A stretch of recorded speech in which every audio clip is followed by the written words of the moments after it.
Okay, we left off with the plasmodesmata. We're back. Plasmodesmata. It extends from cell to cell through little pits in the cell. And it's basically strands of cytoplasm that just allow a junction between the two cells. Plant tissue. So you've got dermal tissue, ground tissue, and vascular tissue. I can move out of the way there. I can move up here for a second. Okay. This is just like animal tissue, right? You've got dermal tissue on the outside. It's got your stroma. You've got parenchyma, chlorenchyma, and sclerenchyma. We'll talk about those. I know you're excited. And you've got your xylem and phloem, vascular tissue. There is meristematic tissue. We talked about this. This is how these are actively dividing cells. The cells can divide and differentiate. This is going to be your terminal bud with your shoot apical meristem. This is going to continue to make leaves going this way. This meristematic tissue will continue to grow. This is your lateral meristem. This is going to grow out and make your tree bigger, if you want to think of it like that. And then you have your root meristem, which is protected by a root cap. So imagine this delicate little part here is really in the air, so it doesn't have to be as protected. It's kind of protected by these leaves. But your root meristem has to be protected as it sort of drills its way down into the ground. So that's why it has a root cap, and that's really just to protect it as it continues to grow. Again, you've got xylem and phloem tissue. One of those are going to be dead straws, and the other is going to be live tissue, and we will talk about that in a minute, but it is more complex, your xylem and phloem. Again, you've got meristematic tissue, you've got apical tissue, you've got subapical tissue, you've got intercalary tissue, you've got lateral. So your apical is going to be here. It's going to just go right up, right? That's your apical. Your intercalary meristem is going to help make these branches, if you want to think about that, or however you want to think about that. It's going to keep needing to grow this way, right? Your branches on your tree. So it can't just be at the top. You also have to grow out this way. Your lateral meristem is going to grow in girth. It's going to add rings to your tree, if you want to think about it like that. It's going to make the tree bigger. Your apical is just going to be at the top of your head, and your intercalae is going to be your branches coming out, and then of course your lateral is going to be down, your root meristematic tissue. Okay, so again, apical ends of shoots, produces buds and leaves in a uniform pattern. So this is really important in plants. I don't know why people don't know this, but non-plant people don't know it. It can be alternate or opposite or whorled, not a combination of both. When you're drawing plants, don't draw a couple opposite and then they're like willy-nilly all over the place. Don't do that.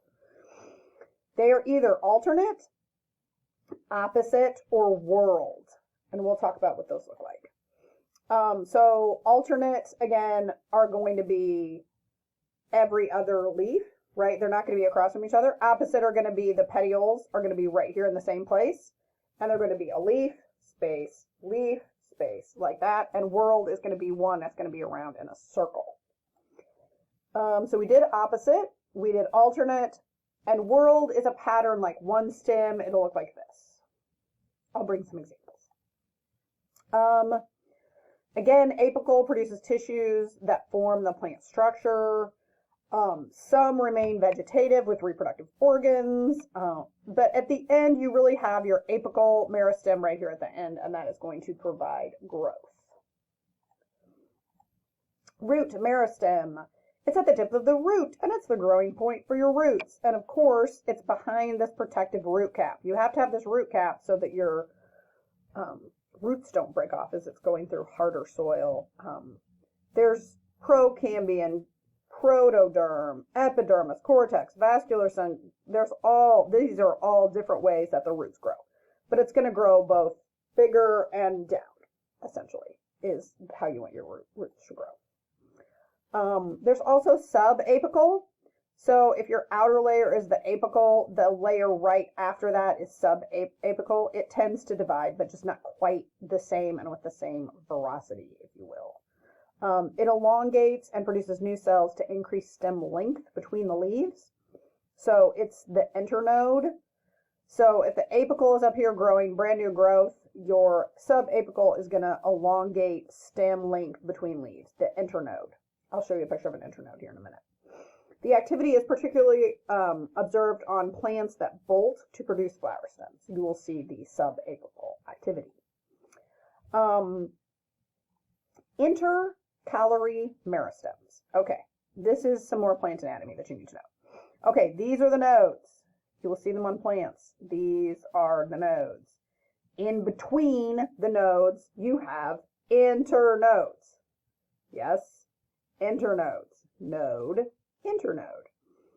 Right a little bit above the node, you have the intercalary, or however you want to say it. I've heard it said like 3 different ways. But basically, it's right above the node. This is still going to elongate and grow a little bit.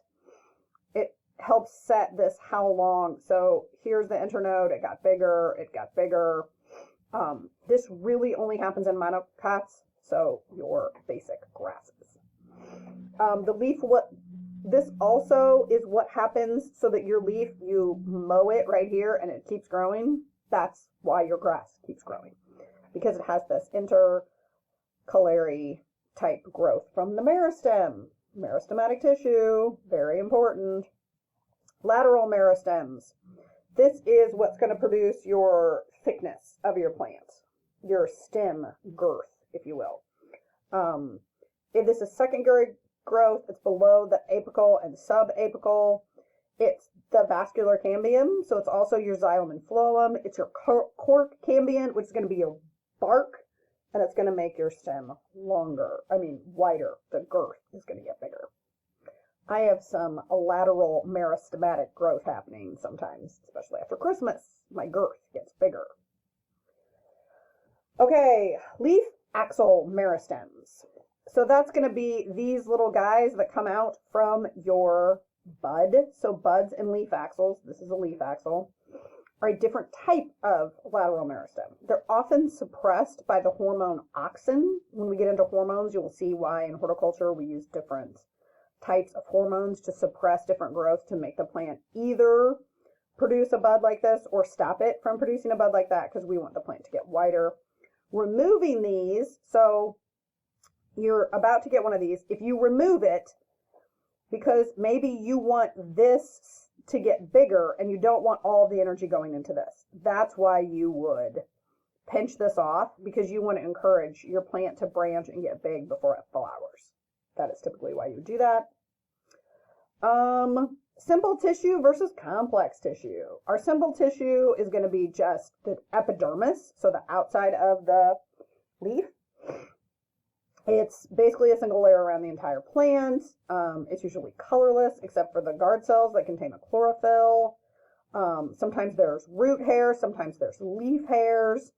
All these things are part of the simple epidermis. The cuticle, all of this protects the plant. It also is the guard cells and the stoma. All of that is your simple epidermis tissue. Your parenchyma is right under the epidermis. So here's your epidermis, and then you have these palisade and spongy parenchyma cells, which is largely called the mesophyll. And this is going to be part of the epidermis that surrounds your xylem and phloem. These are going to be your xylem and phloem tissues here. And what keeps that in place are your mesophyll cells.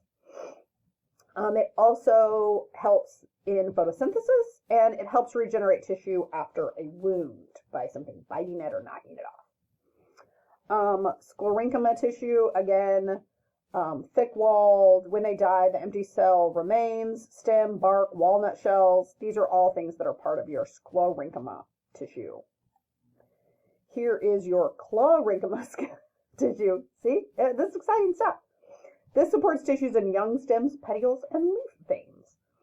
Sometimes when you look at plant cells, you're actually looking at the chlorenchyma tissue. Another simple tissue is cork tissue. This is bark, potato skins, any kind of wax on top of a plant. And complex tissue. We will start on complex tissue in the next video. Stay tuned.